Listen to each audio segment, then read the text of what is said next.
Okay, Mr. Mike, what do you go by? I go I go by Mikhail. Mikhail. That was my legal translated name Your when I came. legal name, Mikhail Kamarov, right? Komarov. You know what's cool about that name? What's cool? I hated it when I was little. Really? Yeah. Oh, Kamar? No, not the last name. The last name was like your first name. my first name when I came to US. Man, teachers in school, they couldn't pronounce it. Like they were like, like I had so many variations, of the way my name was pronounced. Anyways, in high school, I went by, people know me by Mike.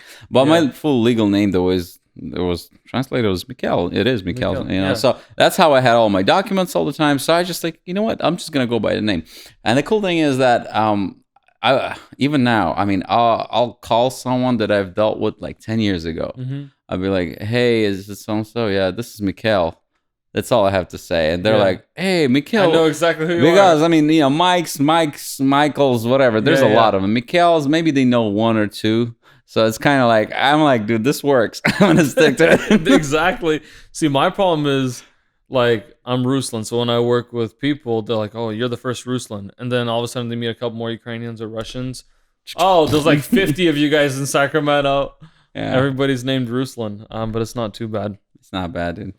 No, so Mikhail Kamarov. Komarov. Yeah, I know you're a wonderful tenor in the Slavic chorale, but also, thank you. You do realty. Yes, you're a realtor. So let's talk a little bit about that world of your choice, right? That's how you make your money. So realty, what is it like? How can you define your job?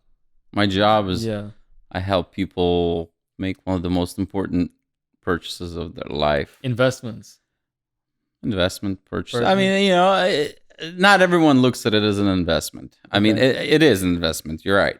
It's just for a lot of people, I mean, they don't really want to associate, their home, house, to an investment. Investment is more something. That's true. They buy it. They're not looking to. They're probably looking to live there for the rest of their life. And most of them think like that. You know, in reality, they're probably going to be there 5-7 years in bounds, buy down, buy up. I mean, because, life happens. I mean, people, whatever, kids leave, kids, like are born. I mean, so there's very few people that actually stayed in places for a long time. Usually, statistically, I think it's 5 to 7 years. Really? And people just move on or move? Dang, I find it very annoying. How long you been here? To move. I've been here since 2014. It's coming up, dude. Yeah, honestly, me and my wife are like, dude, it's time to move. Exactly. You're right, dude. You're right, because baby number 4 is on the way, and we're just like, man, we got to get more room, and you grow out of it, and then, Trump's your president, the economy goes super good, and you're like, I guess I got to sell, make some money. Yeah. Stuff like that. So that's good. Okay, so you help people make important decisions. What's your everyday like? I mean, you get up in the morning, go to the office, meet with clients. My days are very different. Different. I'm not. Well, I mean, there's a lot of different techniques. Well, I mean, a realtor can do a lot of different things. Oh man. I started off in real estate. Actually, I didn't. My mom got me into real estate. Okay. She kind of forced me into real estate. Okay. Back in 2001, I used to live in LA, and she called me. She's like, "What are you doing?" And I'm like, "I'm rollerblading in Venice Beach." She's like, "Dude, you gotta cut this out. Come to Sacramento." She was a realtor back then, and she's like, "You're gonna finance all my clients. I'm gonna give you all these clients. I mean, it's basically free money. I mean, you're gonna do loans for these people." And I'm like, I kind of run out of money, so I came back. Yeah. And so I'm like, all right, let's do this. So, I mean, that's how I got into real estate. At that time, back in 2001, 2002, you had to have a real estate license and to do loans. Right now, it's different licensing. It's right now in MLS. Oh, it's separate license? It's a separate licenses. But back in the day, you had to have a real estate license. So I started with the company and started doing loans. And I mean, she gave me a whole bunch of business, my mom, and then kind of one thing led to another. Bought my first house in 2002. Ended up flipping it real quick. I made like my 40 grand and first $1 million. Nah, 40 grand in like 6 months. It was like the best money. Like, dude, I bought it. You went back to Venice Beach rollerblading. I bought it and I didn't do anything. I mean, I didn't. I mean, I've been to that house maybe like 10 times. No tenants. It was just vacant. The market back then was like really coming up, so it was beautiful. I mean, I just sold it 6 months later, made 40 grand. I'm like, yeah, time to buy something else. So kind of got into buying stuff, and buying stuff and then renting it, and then little fixers here and there, and then start building. Oh, nice. So so built my first house when I was like 23. Had no idea what the heck I was doing, man. I'm telling you. I mean, piece by piece. Man, it's like the best way to learn, because that's how I learned I came to a company to do loans. Yeah. And I was going through training, and my mom's like, dude, here's the loan. Do it. I got a client for you. I'm like, I don't know. Where do I get the money for the loan? Well, no. It was like she asked me to finance one of her clients. Yeah. And I'm like, I'm just in training. I don't even know how to, how to do loans. I mean, I just got into real estate like 2 months ago, still training to be loan officer. Yeah. So that's how I learned loans. I mean, just by doing it. I mean, she gave me a loan, and I kind of had to figure out. I mean, you just overloaded with information, and you just. I mean, that's the best way some people learn. You know how they say, if you want to learn to swim, they just, that's how I feel like this is. I mean, I've had that numerous times in life where, I was learning stuff just by like straight up doing it, not doing it like where like, oh, I think I'll do it. I got almost kind of forced into doing something. I mean, something that I like. Yet, I wasn't like ready, like. Because you're never going to be ready. You're never going to be ready for anything. I mean, you feel like, okay, well, I got to do this. You just got to do it. And, and you'll figure it out. So, building the house, just like I started building houses and like didn't know what I was doing. But, you figure it out. You start asking questions, you know people.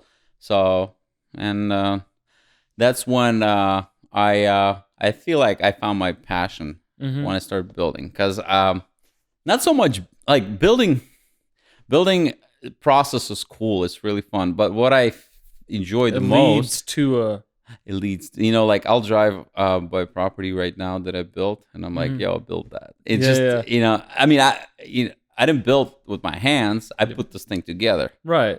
And it just feels good. It's just like, you get a empty lot that's like, kind of like whatever, just feel, like dirt. And then you do something nice with it, and it sits there, and people live. And I drive by a house, I'm like, oh, they repainted. Oh, they cut down the tree. Oh, and this house is still original paint that I did. Oh, I remember doing that door.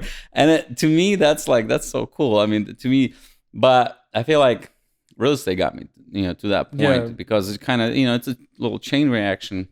So, and at that point, I started kind of like debating, do I do real estate or do I do construction? Okay. And I figured, you know what? I think I'm just going to do both. So I ended up actually switching from being a loan officer to a realtor about in 2000, like mid 2000s. And from then I was selling and kind of developing, flipping. Then recession came, kind of everything slowed down. That was my next question. How did the recession affect you? Well, recession, actually, I was actually out of country for about 3 or 4 years. Okay. Yeah, I went to Ukraine. So did the recession go to Ukraine or no? I lived in Ukraine during the recession.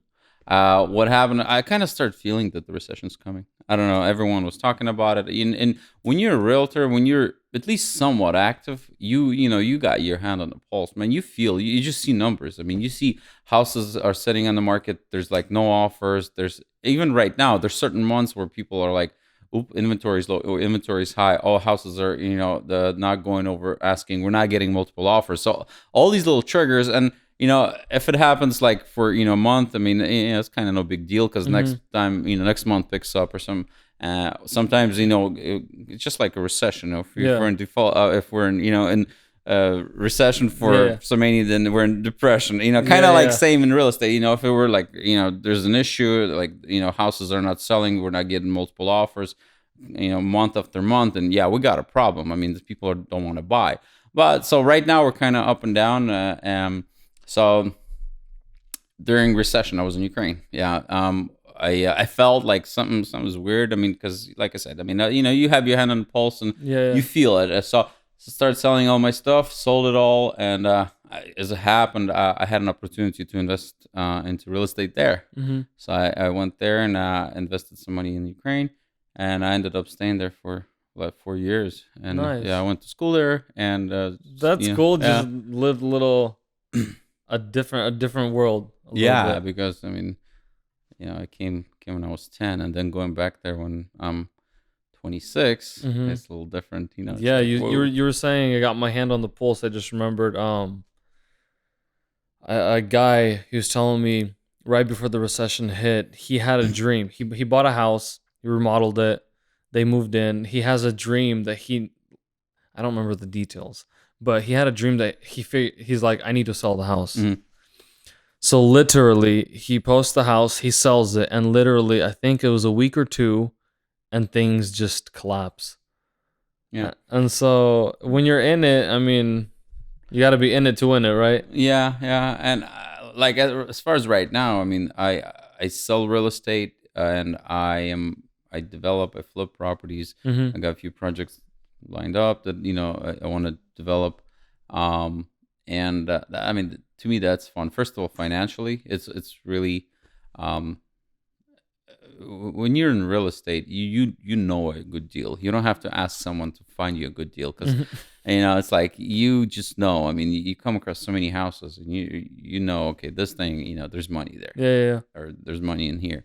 So, and all depends on you what you want to do. And I could pass it on and just sell real estate, or sell it to somebody, make my cut, and that's it. Mm-hmm. Or I can pick it up and do it myself and make more money, get a little bigger piece of the pie. Yeah, but I mean that involves more, knowledge, obviously, and money and time. I mean, because typical projects, if you do a flip, if everything goes smooth, I mean 3-4 months. Mm-hmm. I mean, a lot of people are like, you hear a lot of people talking about flips right now. I mean, on the radio, hey, come here, pay us this, we'll teach you everything we know. And I mean, yeah, they might. I mean, I went to those things just for fun. I mean, because I always want to.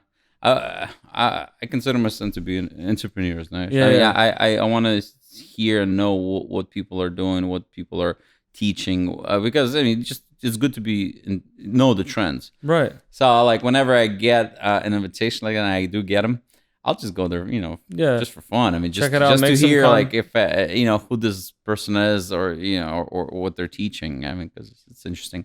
Mm-hmm. And I mean, they do teach the basic things, and obviously most of them want to sell you, the training, the pay training. Mm-hmm. But I mean, a lot of people call me. They're like, "Oh, I want to flip. And it's not easy to find a flip now. Now it's a little harder, and you could tell it by numbers also. I mean, you get a property that is considered to be a flip. It'll be going like at 90% of what the finished value. Product. Yeah, I mean, and there's just like not enough margins. Like down the street, there's a house. I mean, it's just trash, dude. And I think people offered him like $300,000 cash. I think he wouldn't take it. This is the third realtor that the owner changed. I'm just like, well, dude, you're really not going to get anything for your house. It's beat, man. I'll go there too. But go check it out. Let's see if we can make a deal.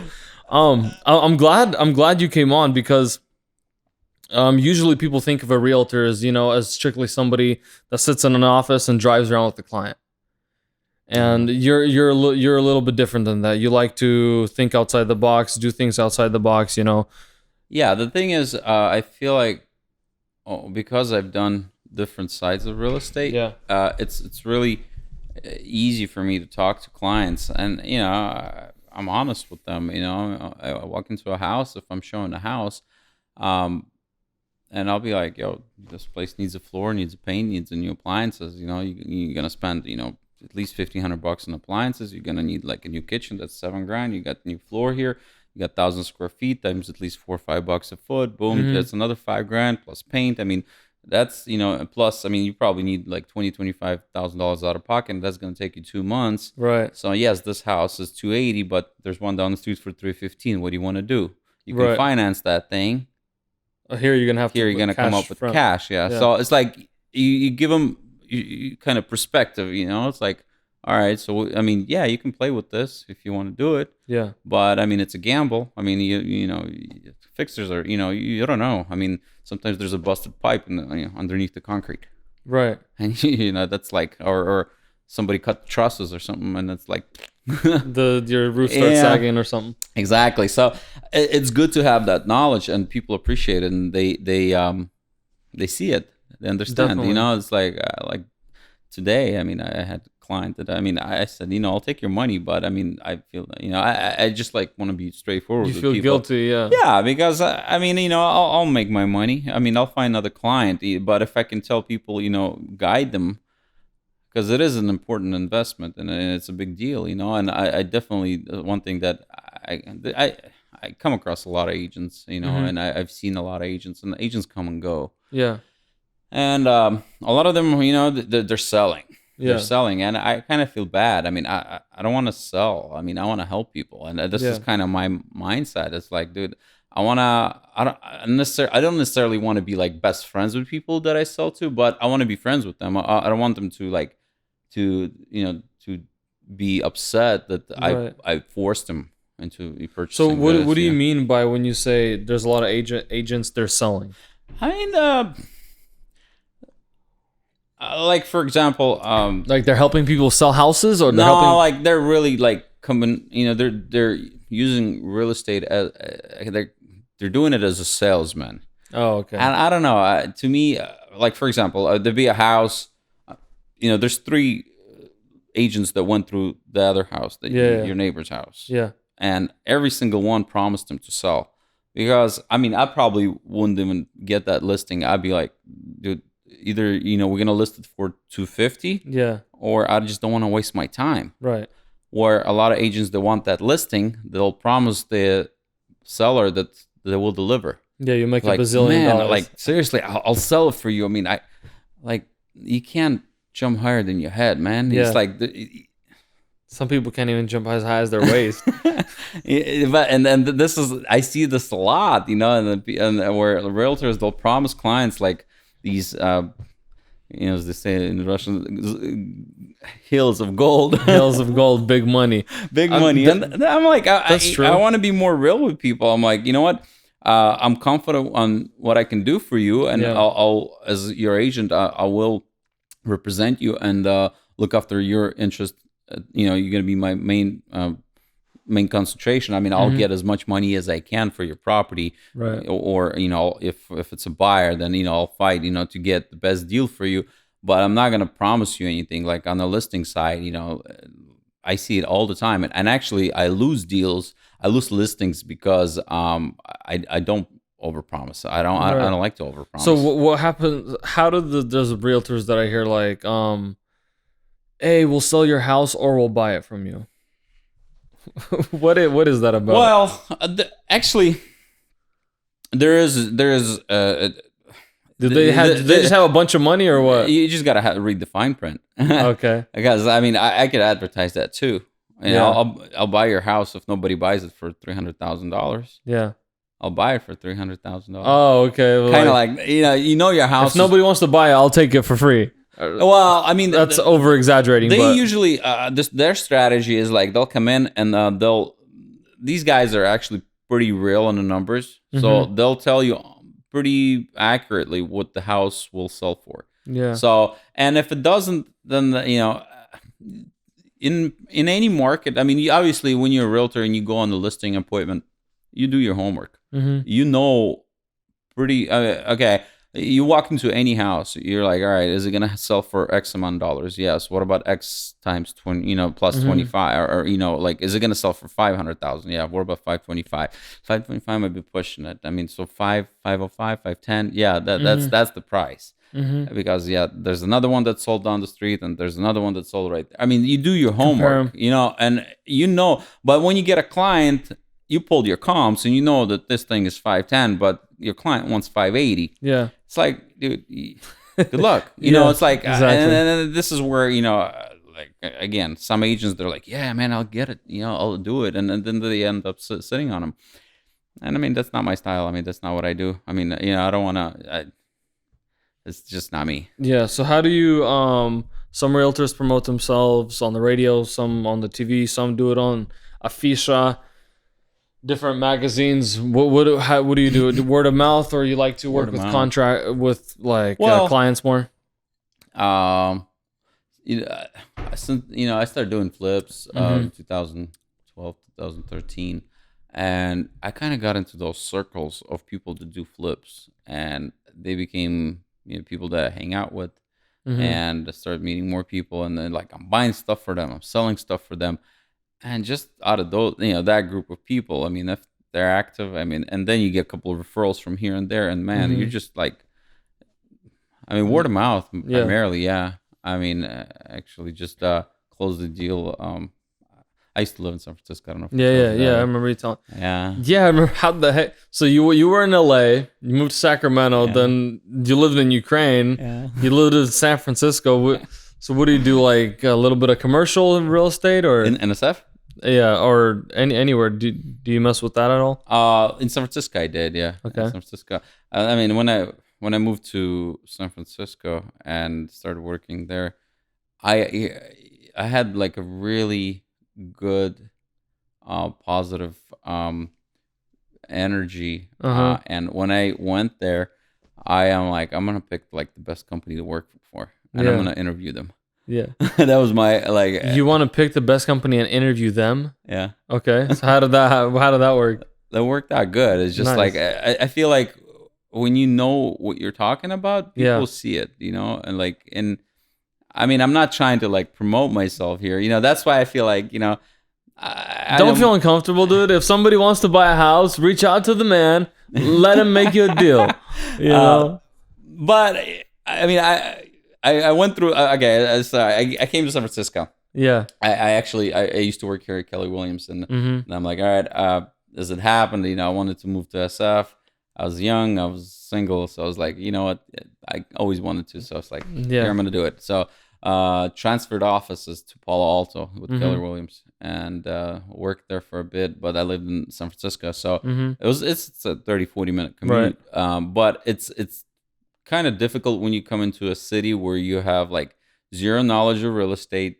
You don't know any people pretty much in the area, and your company is not present in the city. And that's what happened with me. Like I come to San Francisco and I'm like, man, Keller Williams doesn't have an office in SF. And like I don't know any people here, so I'm like in Palo Alto talking to people. I'm like, yo, I'm in San Francisco, so like, what's the companies there? So and the guys are like, well, these are like pretty much top 3. Then I asked another person. So I'm like, I picked like top 3 companies that everybody's talking about.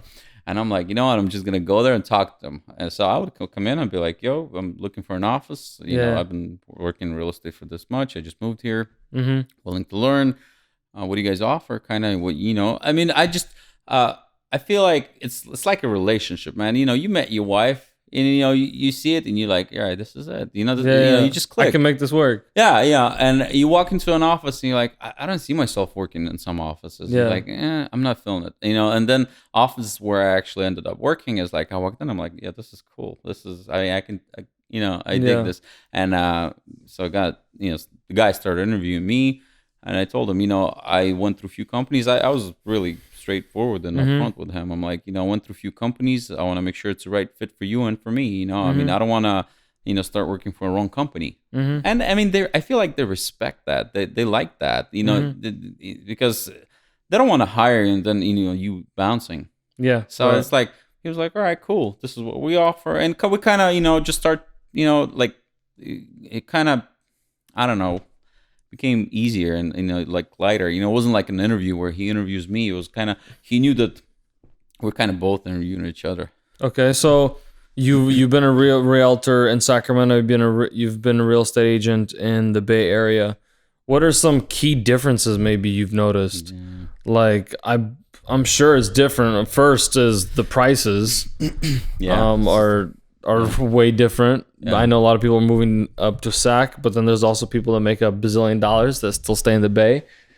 Well, that's the thing. If you make $1 bazillion, you can afford to be in the Bay. It's like we would have clients that are like, yeah, I got $2 million. I want to buy some. I want to buy a house. Yeah. I'm like, dude, there's like no houses in San Francisco for $2 million in the area where you're looking for, dude. So that's a good down payment. Yeah, I mean, it's like I got cash. I'm like, dude, we had in San Francisco every week. I mean, company meeting, they're phenomenal. I mean, you got so much feedback, a lot of top agents, and I mean, just a lot of information. And So statistics were like 35% of the real estate in San Francisco when I was working there was bought with cash. So you couldn't like surprise people with like, oh, I got cash. I got $3 million cash. So what, dude? Like, there's a dude with $20 million. I mean, the company that I started working for, it was Pacific Union. They were affiliated with Christie's. And so when I say affiliated, so there's, I don't know if you know who Christie's is. I have no idea who Pacific. I know the Pacific Union. Yeah, dude, San Francisco is. I know Pacific Union Rail Company. That's Union Pacific. Oh, Union Pacific Rail. I don't even know them. There you go. So it's like in the world, well, kind of like there are two pretty much big auction houses that sell fine art. There's Christie's and there's Sotheby's. Okay. So they both sell like fine art. Okay. Statues and are these like museums or? Yeah, museum stuff. Okay. Yeah, like style. I mean, like they'll sell like I don't Da Vinci. know. Yeah, I think the record was like some 200 million or something. Okay. Something. I mean, I don't follow the numbers, something but crazy. Yeah. So back in like I think 80s and 90s, both these companies decided to go into real estate because they had so many people that they knew, like rich people, and they're like, we got all these people. So we got to kind of utilize and let's sell real estate for them. So they both took different approaches. Like Sotheby's started selling franchise. So you could like become Sotheby's. Start selling what? Franchises. Oh, franchises. Okay. Yeah, so you can like buy into a company and, have Sotheby's office. Or Christie's, they start approaching companies that they liked. And so in LA, they picked like one or two companies. It's like depending on the region, they would see like if it's a big region, they would get a couple maybe companies. If it's a smaller, then they would just use one company. So in San Francisco, they went with Pacific Union. They kind of also interviewed each other. Okay. They liked the fit and they made it work. So all the houses that we listed, they went into Christie's website, and it means that they had all the exposure to all these clients that went through Christie's because they all got. So 90% of our 93%, like depending on the year, was over $1 million. Wow. Yeah, like everything. I mean, you're in Bay Area. Yeah. So and that's the big difference is like I opened so many files here. I got to close some. The difference, I guess, I'll answer one of your questions. The difference is, the properties. I mean, there's just you see phenomenal properties, and you walk into properties and they're like, yeah, we've been featured in like Architectural Digest and Dwell magazine. Right, and here we're just like, can I get a 3-bedroom and a bath? Well, then you got a price tag of $10 million, and then I mean, I've the time that I worked in SF, I have really good memories. I have really good relationships with people still, and I mean, just a lot of knowledge gained from that company, just the way how to run a company, and just just properties, and just the amount of people you meet, and at our meetings every Wednesday we had them. Actually, I had meetings on Wednesday, and then I would jump in my car and drive to Sacramento for choir practice. Yeah, I remember that. That's crazy. Yeah, that was my schedule back then. And at meetings, we would have agents be like, "Yo, I'm working with the." Sometimes they couldn't disclose name. They'd be like, "With the person from Facebook, I can't disclose information, but." They're all cash. They're looking for something. Mark Zuckerberg is buying like half of the. Yeah, I know where he bought. Yeah. And I don't remember if it was one of our guys that sold it to him or not. But I mean, there was so many celebrities. I mean, rich owners slash celebrities that bought. And you're like, oh, I just closed the deal for this guy and this guy. And I mean, these guys are very specific, and that was like pretty interesting. They're like, they want to be in Pacific Heights on the south side of the street. They need this many. The sun setting in the right window. Well, there's a big difference on what side of the street you're on when you're on a hill, because because if you're because if you're across the street on the upper side, you're kind of still looking at the house in front of you across the street. If you're on this side of the street, then you kind of you have a neighbor that's below you, so you have a better view of the water. So like really, so that goes into the price. Yeah, people are like really specific. They want to be on like on the south side of the street. That's insane, dude. Yeah, because I mean the way people know like which directions they and they're like, all right, I need at least 4-car garage. Yeah. And the square footage. Price. I don't know, 20, 25 million. 30, whatever. Like, kind of like, you can kind of tell, like, it's like, $5 million is not going to be like a deal breaker. Just find me. And that was the problem, is like in San Francisco, you can't find, you got all these rich people that want to buy stuff, and everybody wants the best, and you can't, so that's the housing crisis, is not enough too expensive homes.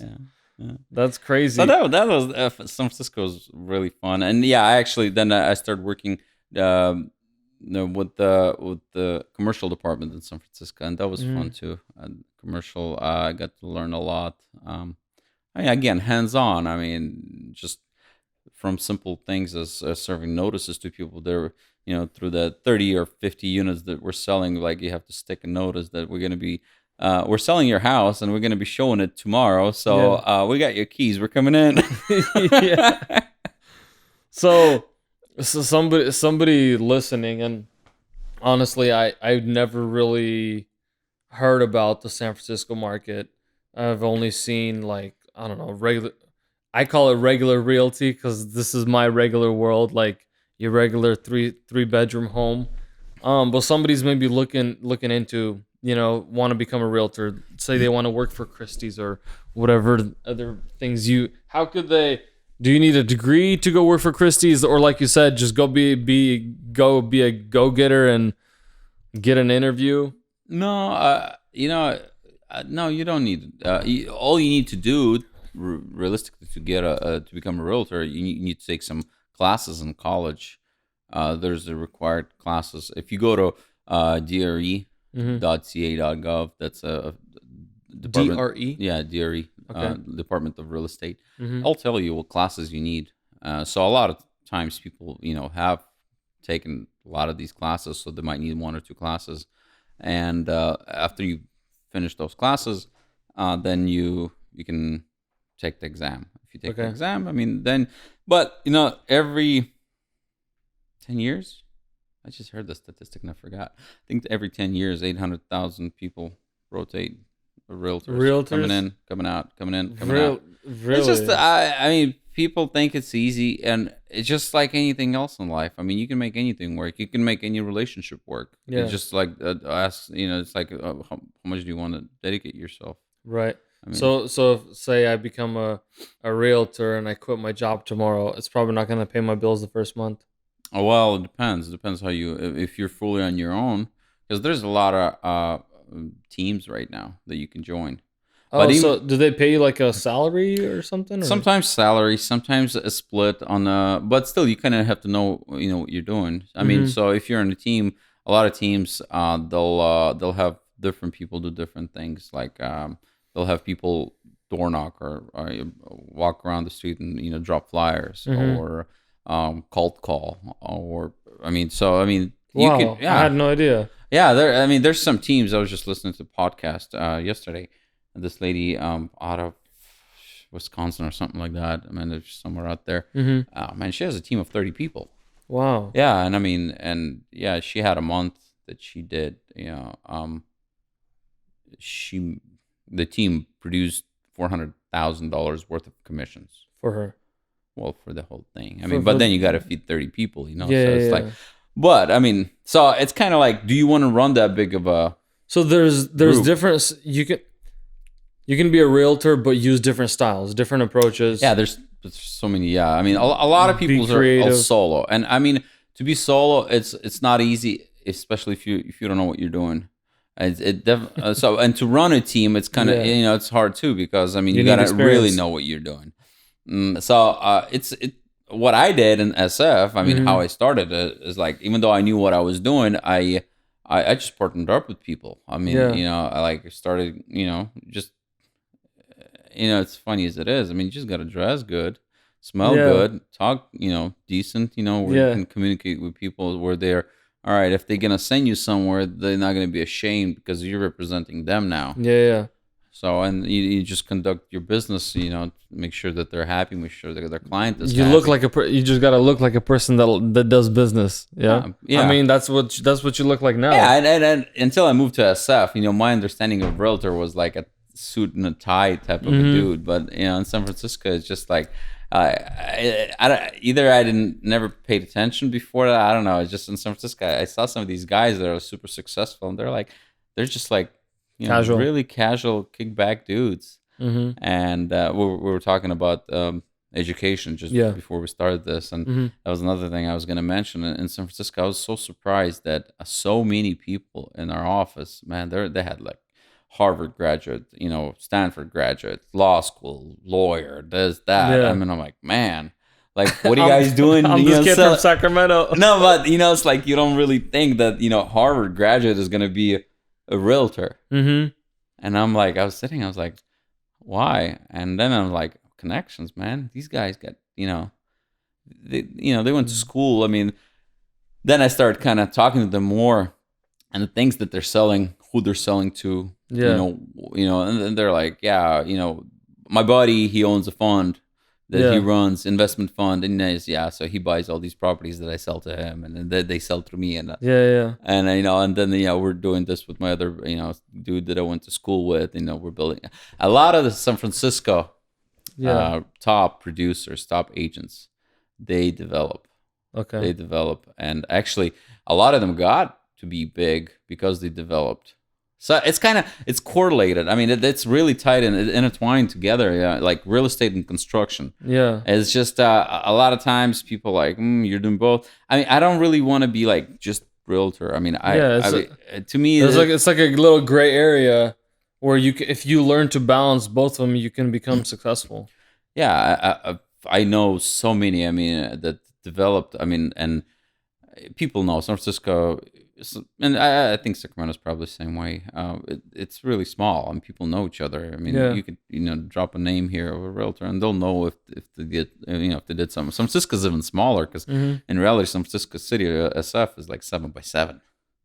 7 miles. That's true. It just goes up a little higher. Yeah, exactly. So I mean, a lot of these top producing agents. I mean, they're like, if people know, there's a new structure. It's by that. This dude is building this. Yeah. And we had people in our office that either developed or sold for new construction. So like they would get into a new building and then become a sales person to sell the whole building. Okay. And now you got all these names, all these people, and they just kind of farm. It's all clients. Yeah, and they know you. You know them. You just gotta be, stay in touch with them. That's nice. I like how you mentioned the education part. Maybe you went to Harvard or maybe you went to this school, and you didn't go become an investor or whoever else, but it gives you these connections.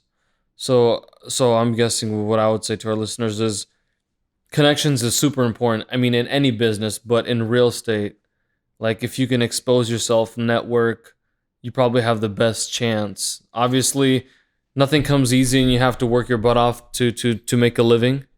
And the same thing goes for real estate. I just feel like a lot of times some realtors will present themselves like, oh, look at me, you can become like me, give me this and give me that, and people fall for it, when in reality it's actually, you gotta hustle a little bit. Yeah, you definitely have to have a plan, and that's a lot better right now when you get into real estate. There's a lot of good books and programs that you can start right off the bat. I mean, because you really have to know what to do, not just like know the legal side of it and contracts. So you have to know, I mean, how do you get clients? Right. I mean, yeah, you can advertise in the newspaper, but even if even if you take, let's say, the best top producer, American top producer, and put him in the official, nobody's gonna care. Nobody's gonna know. Nobody. It's not like people are gonna call him. They don't know him. That's true. So it's like, why would people call you? So I don't even, I'm not banging. I mean, on no paper, but it's just like, I agree. It's just in reality. I mean, why would people? You have to, provide some service, to people, that provide some information that okay, they hear, they're like, okay, this guy, he just gave me something that something good. Okay, Yeah. this is good. I mean, this guy knows what's up. Developing a relationship. Yeah, relationships, and I mean, I have a whole bunch of clients that I've never closed anything with. It's just I keep in touch with them. I mean, I know what they're looking for. Either they're gonna sell some. You just like kind of update them on the market. You send them an email, give them a call. Mm-hmm. I don't know if you have a chance to hang out with them, just hang out with them. And I mean, I feel like for me, it's not about. I mean, money's good. Yeah. Obviously, we all want to make money, but if I don't, like I tell people, if you never buy from me, it's cool. I mean, you're a cool person. I mean, I'll hang out with you. You're chill. I mean, exactly. Okay. It's like, and that's. But on the other hand, if I come across somebody that I don't want to work with, I mean, I've had to turn people down because I mean, I just, when people disrespect and feel like, I hired you, you're my slave now. I'm like, no, hold up. It's cool. We're working together. It's cool, man. I don't need your money, Mm-hmm. I don't need that. I mean, let's be respectful and, and make it work. I mean, I'll work for you. Yeah. But, don't. Don't disrespect. Yeah, and I mean, I don't know if it's my ego or what. It's just like I don't know. Thank God, I'm not in need where I have to like, go and do something or deal with someone that I don't really want to deal with. Okay. And that's always good. Yeah. Yeah. But to answer your question, somebody wants to start, and be a realtor. I mean, it's not that difficult. I mean, probably, if you're sitting today and listening to this and like, I want to be a realtor. I mean, you can probably be a realtor in like 6 months. Do you probably sooner. Go to school, like you said, the classes? Yeah, there's online schools right now that you can. And then you can go, apply for like a realtor company? Yeah, and then once you get a license, I mean, you can actually probably get hired before you even get your license. I mean, you won't be able to sell, but you can kind of hang out around the office and they'll train you. Okay. But you really have to have a plan. Like, what now? I mean, and if someone's interested, I mean, I mean, I can totally talk to them about know where to go. But as far as plan, I mean, that's when you get like you get coaches, you get trainers, you get people that, I mean, that all that stuff is people pay for. Right. So even if you get into like a newer companies, not newer. I mean, if you're newer and you get into a company. A lot of times you'll get a coach, and sometimes they'll do it for free, but sometimes they'll be like, all right, if you have a question, I'll help you with your deals, but then you kind of give me a little take cut. a little piece, yeah. Or if you don't have the money, if you have the money, then then coaches, they'll just charge you up front, and I mean it's good. It's just it's like it's how you develop yourself. It's like going to a gym. You know, you get a coach. I mean, you can go without a coach. You might know what you're doing. You might work out, or you might, kind of just hang out there and waste your time. Yeah. So same thing here. I mean, if you get a coach is going to push you and kind of guide you, but sometimes coaches kind of give you the plan, but a lot of times you have to come up with your own. I mean, at least your dream, at least your goals, you have to like set them and be like, sense. All right, I want to be, I want to sell like 20 homes this year. I want to, do this or that. And then they'll figure out a way for you different to get strategies. There. Okay. Well, you guys heard it from the realtor from LA, San Francisco, Sacramento now. No, I love Sacramento. I mean, I really like what's happening in Sacramento. Yeah. It's nice to have that opportunity to live in these different cities. And, but it's like, I always come back to Sacramento. It's like a home base. And I know people, they're like, "Oh, Sacramento sucks," and they're like, "No, not really." It depends where you go. I mean, the past 5 years, I think Sacramento's changed. Like, and I feel like much. It also depends on what age category you're at, because, Sacramento's not San Francisco, but San Francisco is also not Sacramento. But love is love. That's an inside joke. My wife will know. Okay, well, but hopefully she watches that. So San Francisco's like, I mean, there's a lot of things to do there, but when you live there, and I asked that people like, when was the last time you keep bragging that San Francisco has opera?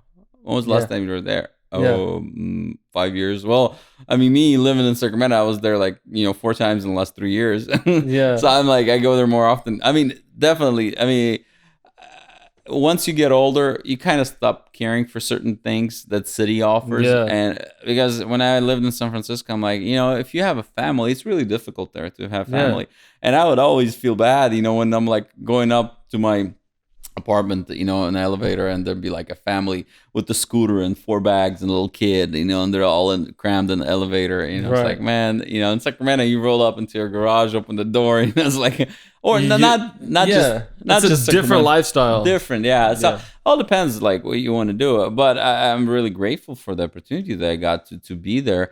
But right now, I'm really happy that I am in Sacramento and what's happening in Sacramento. Obviously, I don't see these $1 million homes.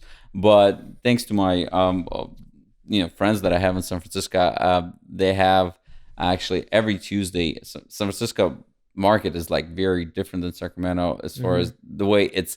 So here you'll see a lot of open houses. You'll have a lot of vacant houses that you can just go in there with the special key that I have on my phone. And here in Sacramento, I can look up right now. Oh, there's a house for sale down the street. Oh, it's vacant. Oh, I'm gonna go see it right now. In San Francisco, most of the houses are occupied. So you either have to go there during the open house. You have to either schedule an appointment, or on Tuesdays they have broker tours. So this is where all the brokers and agents tour the properties, and that's like, this is when you learn stuff about properties. You just kind of hang out, and every Tuesday that was the schedule. I mean, I would dedicate NSF every Tuesday, and it's a little different here than over there because, like I said, over there everything's more compact. You can't be like driving here from Rockland to Laguna. Right, all the houses are they're all like one block. Over there, you can go to like I don't know, 301 Mission or something, or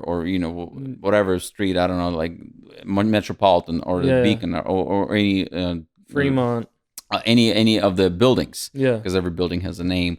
And I mean, you'll see like 4 units that are for sale right there. Park your car, and then you walk over the street and check out, because there's a neighborhood there, Soma, and that's where everything's like, all these condos are. So I mean, you can get in there and just kind of walk from one building to another.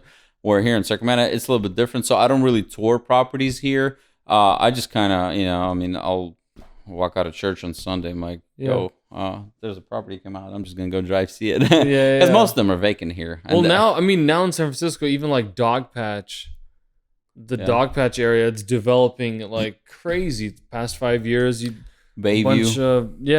Bayview, where the stadium used to be, they knocked that down, so they're going to develop areas that used to be more like commercial, industrial. Now they're turning all this into residential stuff. And Bayviews, and they say that there's the people that live there have the highest rate of cancer. In Bayview? In Bayview, yeah. Because of all the industries that used to be there? There's a lot of, I guess, dumping that happened into the soil. So, wow. Yeah. And there's so many other things about San Francisco that's like, when you live there, you kind of like, in San Francisco, there's a tower that leans, so when you buy a house there, all your dogs walk sideways in the unit. That's a different the Millennium Tower, yeah. Yep, I've been there. Yeah. Okay, brother. Hey, I'm gonna say thank you so much for being on and sharing your insight. Yeah, I just had a whole bunch of stories that I told people. No, that was awesome, dude. I bet you most of our listeners I didn't. I mean, I had no idea about the San Francisco real estate and the different stuff that they do compared to Sacramento. And if somebody doesn't, everybody knows San Francisco, but Sacramento is just like your regular suburban town where you have your houses and your neighborhoods and all that type of stuff. So if you guys have questions, reach out. Where can they find you? My cell phone. I don't know if you want to give out your cell phone. If you do, it's up to you. No, I'm on Facebook. Okay. Yeah, I'm on Facebook. They can just reach out. I actually still have my self number. Okay. Okay, so. But on Facebook, it's probably the best way. Mikhail Kamarov. Mikhail Kamarov. If you guys have any questions or you're looking for a job or you're looking to buy or sell. Or just to chat. If you guys have questions. Seriously. I don't mind if people just call me. I had people call me. They're like in a contract to buy a house with another realtor, and they're like, "Hey, Mikhail, this is what's happening. Is this normal?" I'm like, "Yeah, it's cool." They're like, "You're doing a good job." Or dude, I'm not getting paid for this. So I'm like, whatever, dude. Yeah, no. It's just people want to feel make sure they're doing the right. They're doing the right thing. That's awesome. If you're in the middle of transaction, you have a question, call me. I'll let you know what I think. Perfect. Awesome. Thank you so much, and maybe we'll see you again. Probably. Alrighty.